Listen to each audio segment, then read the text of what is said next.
3 heures du mat, une nuit d'avril. J'ouvre les yeux, je comate, de manière fébrile.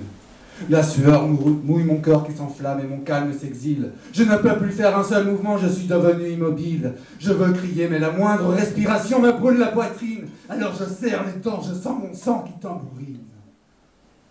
6 heures du mat, le réveil est pour moi une course d'endurance. Il me faut plusieurs heures pour me déplacer avec plus ou moins d'aisance. C'est comme si je me réveillais dans le corps d'un vieillard aux os rouillés, ou comme si Robocop avait demandé à mes articulations de se verrouiller. Allez, il faut que je me lève. Attention, prêt, le parcours du combattant commence. Je m'appuie sur ce que je peux, la musique de Game of Thrones me donne la cadence. Je m'accroche au mur pour atteindre les toilettes. Je galère 2 minutes pour mettre une chaussette. Je gère la fatigue et les douleurs en gardant un sourire superficiel.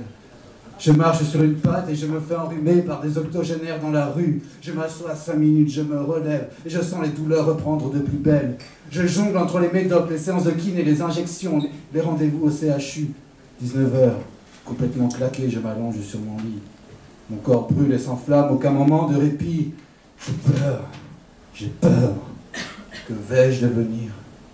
Souffrir, vivre ou mourir? Je dois choisir. Survivre. Les idées noires qui me reviennent sans écueil, avec la maladie comme cercueil. Rien ne sera plus comme avant. Mais jour après jour, avec le masque de la souffrance et du courage tel un rescapé, j'apprends difficilement à accepter ce mot qui m'était étranger. Handicapé.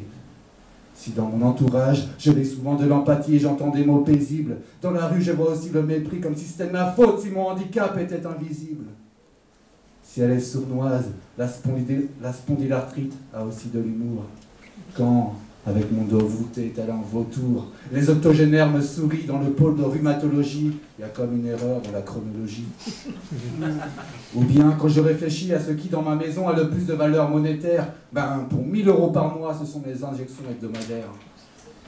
Avant, je cherchais la femme avec qui partager ma vie, sa chose faite, ce souhait, la spondylarthrite, l'a assouvi.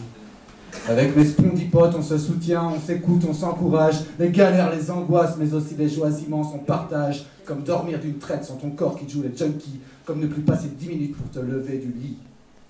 Je dois apprendre à vivre avec toi jusqu'à la mort, ma spondie. Tu m'apprends à découvrir mon courage face à la douleur. Tu m'apprends à exprimer la rage que j'ai dans le cœur quand je vois les femmes des guerres pires. Quand je leur avoue ma maladie.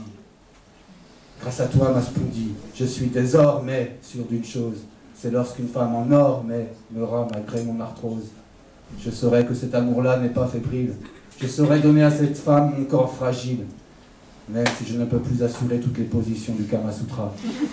Notre amour sincère et solide jamais ne disparaîtra. Merci.